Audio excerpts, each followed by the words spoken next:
Then I saw when the Lamb broke one of the seven seals, and I heard one of the four living creatures saying, as with a voice of thunder, "Come!" I looked, and behold, a white horse, and he who sat on it had a bow, and a crown was given to him, and he went out conquering and to conquer.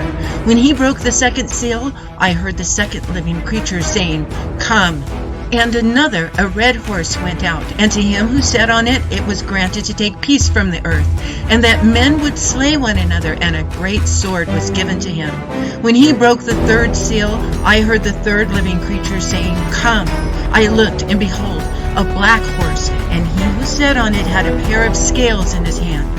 And I heard something like a voice in the center of the four living creatures saying, "A quart of wheat for a denarius, and 3 quarts of barley for a denarius, and do not damage the oil and the wine."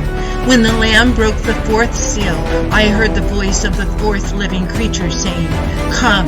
I looked, and behold, an ashen horse, and he who sat on it had the name Death, and Hades was following with him.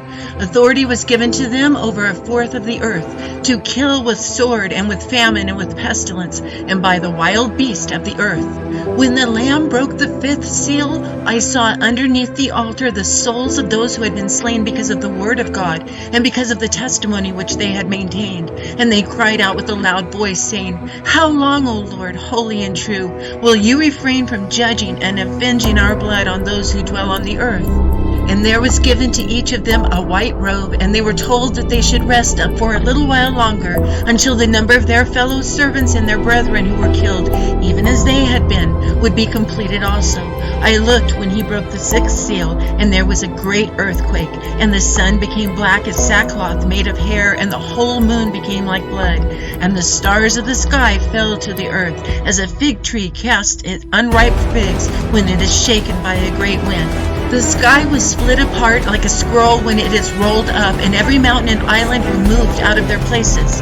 Then the kings of the earth, and the great men, and the commanders, and the rich and the strong, and every slave and free man hid themselves in the caves and among the rocks of the mountains.